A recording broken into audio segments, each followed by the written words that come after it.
Everyone has to fight for what's right. Like it or not, we're walking the same path. The only way out of here is together.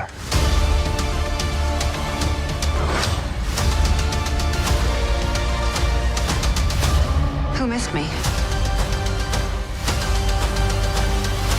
You in? Let's go do something crazy.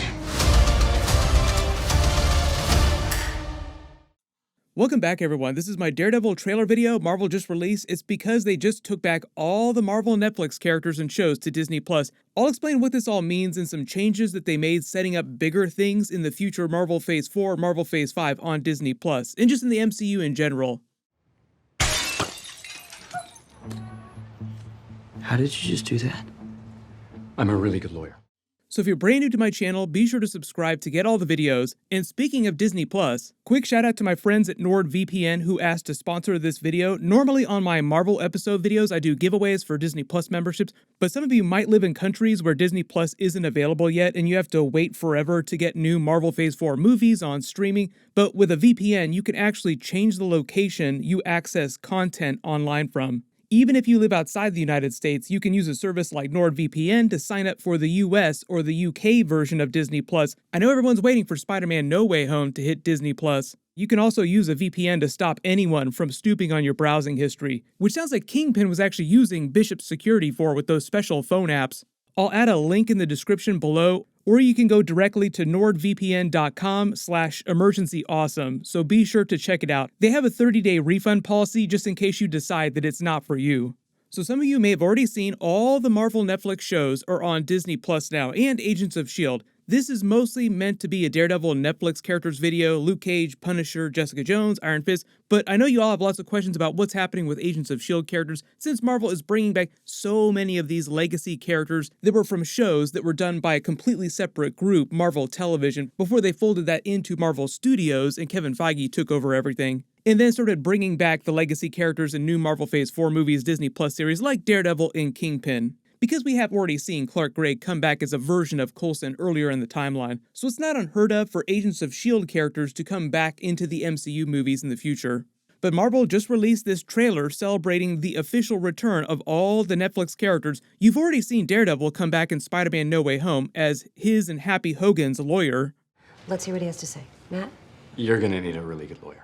Jon Favreau said that they shot so many extra scenes of them just joking back and forth because Jon Favreau was a version of Happy Hogan in the Ben Affleck Daredevil movie. I did a deleted scenes video for that, so I'll post a link for that at the end of this and down in the description below. There were a lot of deleted scenes from Spider-Man No Way Home that didn't make it to the digital release that I think that they're saving for the home video Blu-ray release. So there will be more Daredevil deleted scenes that we'll get in another month or so when they release that. We just saw Kingpin come back during the Hawkeye episodes. I also just did a separate Kingpin deleted scenes video with a bunch of extra footage. You can find the link for that in the description too. When they brought both of these guys back, Marvel always films way more footage and scenes than they need, so there's a lot of good moments with both of them that just hit the cutting room floor. The way that Vincent D'Onofrio talks about the canon, the way they're handling this, the way that Kevin Feige talks about it, the other Marvel producers, the only things that they wanted to change about their characters when they brought them back were just like the visual design, the clothes that they wore. But they didn't want to change anything else about their backstories or retcon anything from the Marvel Netflix Daredevil episodes. This is Kevin Feige and Vincent D'Onofrio talking about that.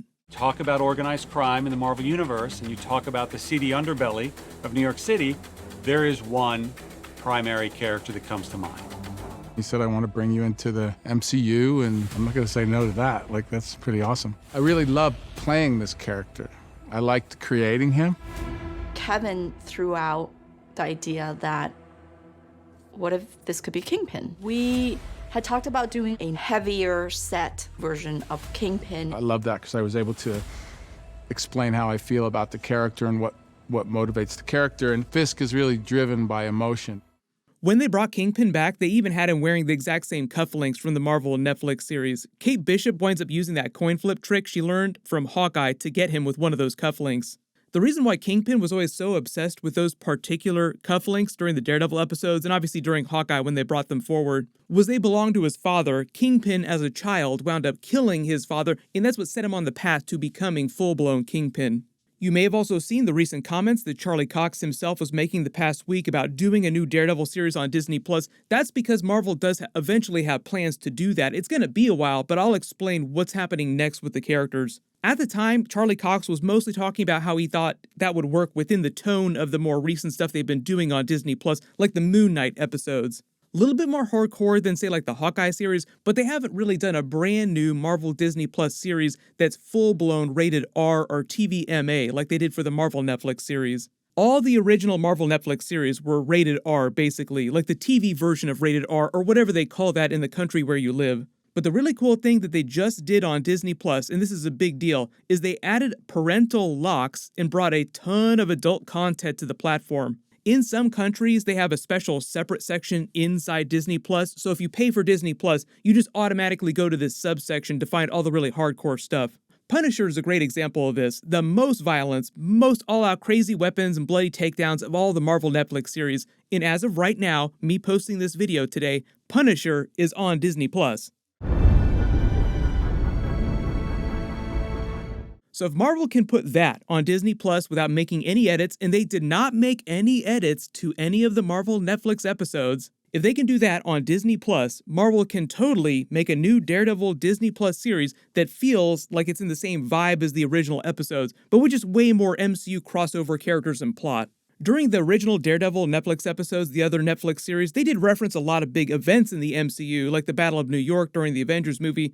They'd reference characters like Captain America every once in a while in really roundabout ways, but you were never going to see a ton of those movie characters showing up in the series. And the way Charlie Cox talks about it before Spider-Man No Way Home, he said because of all the weird politics, he and the other Netflix characters were never going to be in the MCU movies. The one thing that being in the MCU allows that we couldn't really do with the Netflix stuff is that I can now interact with other MCU characters.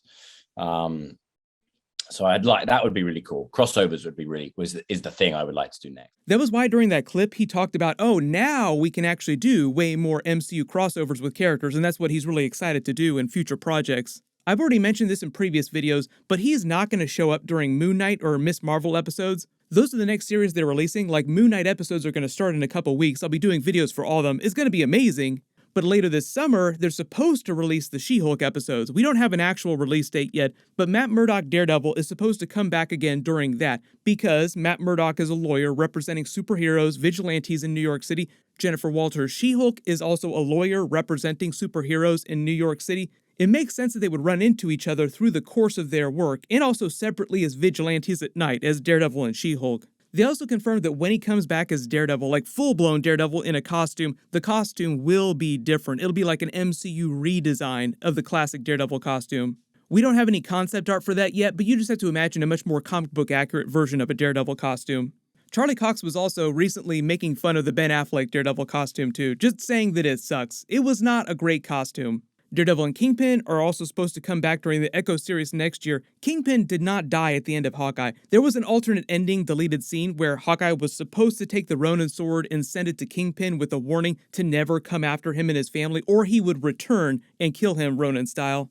In this moment of Echo shooting him in the finale is right out of the comics. Kingpin only gets blinded temporarily and then comes back, which was meant to be ironic because it was after he had tried to trick Echo into killing Daredevil, who is blind.